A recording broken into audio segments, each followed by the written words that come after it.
آج ہم کون سی کہانی پڑھ رہے ہیں؟ حضرت سلیمان علیہ السلام اور ملکہ سبا۔ حضرت سلیمان علیہ السلام حضرت داؤد علیہ السلام کے بیٹے تھے۔ وہ اپنے والد کے بعد بنی اسرائیل کے بادشاہ بنے تو اللہ تعالیٰ نے حضرت سلیمان علیہ السلام کو اپنا رسول چنا۔ اللہ نے انہیں کیا معجزہ عطا کیا تھا؟ جانوروں، پرندوں اور جنوں کی زبان سمجھنے کا۔ ایک دفعہ حضرت سلیمان علیہ السلام نے ملک کے سب پرندوں کو اپنے پاس بلایا۔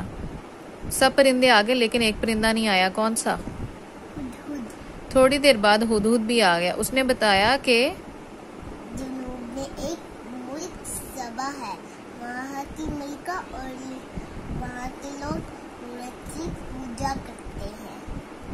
حضرت سلیمان علیہ السلام نے ہدہد کو حکم دیا کہ ان کا خط اس ملکہ کو پہنچائے۔ ہدہد نے وہ خط لے جا کر ملکہ کے سامنے ڈال دیا۔ ملکہ نے وہ خط کھول کر پڑھا۔ حضرت سلیمان علیہ السلام نے اس خط میں حکم دیا تھا کہ ایک اللہ کی عبادت کرو اور سورج کی پوجا نہ کرو۔ اس پیغام سے ملکہ فکر مند ہو گئی۔ اسے فکر ہوئی کہ حضرت سلیمان علیہ السلام کہیں اس کی حکومت ختم نہ کر دیں۔ اس نے اپنے ایلچی کو حضرت سلیمان علیہ السلام کے پاس بھیجا تاکہ انہیں دولت پیش کرے۔ حضرت سلیمان علیہ السلام نے کیا کیا؟ کچھ بھی لینے سے انکار کر دیا۔ ایلچی نے واپس جا کر ملکہ کو بتایا کہ حضرت سلیمان علیہ السلام دولت نہیں لینا چاہتے۔ یہ سن کر ملکہ خود حضرت سلیمان علیہ السلام کے پاس آنے کے لیے چل پڑی۔ ادھر جب حضرت سلیمان علیہ السلام کو خبر ہوئی تو انہوں نے کس کو حکم دیا کہ ملکہ کا تخت اٹھا لائے۔ کس کو کہا؟ جن کو۔ ہاں، وہ تخت حضرت سلیمان علیہ السلام کے پاس پہنچ گیا تو انہوں نے لوگوں سے وہاں کہا کہ اس کو ڈھانپ دو۔ جب ملکہ حضرت سلیمان علیہ السلام کے پاس پہنچی تو نوکروں نے اس تخت سے کپڑا اٹھا دیا۔ ملکہ اس تخت کو وہاں دیکھ کر بہت حیران ہوئی۔ اس کے بعد کیا ہوا؟ حضرت سلیمان علیہ السلام اسے کہاں لے گئے؟ محل میں، وہاں شیشے کا فرش تھا۔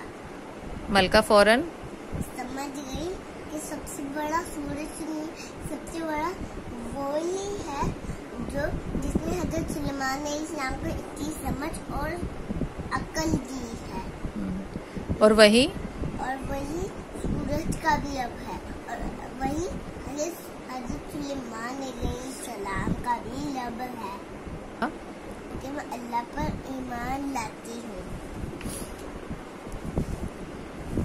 اسی طرح ایک بار حضرت سلیمان علیہ السلام اپنی فوج کے ساتھ جا رہے تھے تو چیونٹیوں کے سردار نے حضرت سلیمان علیہ السلام کی فوج کو آتے دیکھ کر کیا کہا؟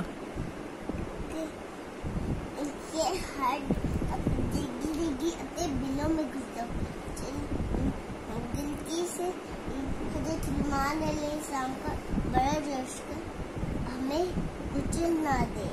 حضرت سلیمان علیہ السلام نے چیونٹی کی یہ بات سمجھ لی اور انہوں نے اپنی فوج کو احتیاط سے چلنے کا حکم دیا اور اللہ کے اس احسان پر بہت شکر ادا کیا کہ اللہ نے ان کو اتنی عقل اور سمجھ دیا۔ یہ کہانی قرآن پاک کی سورہ نمل اور قصص الانبیاء میں سے اخذ کی گئی ہے۔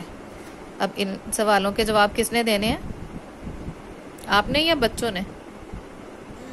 بچوں نے۔ کیا کیا سوال ہیں؟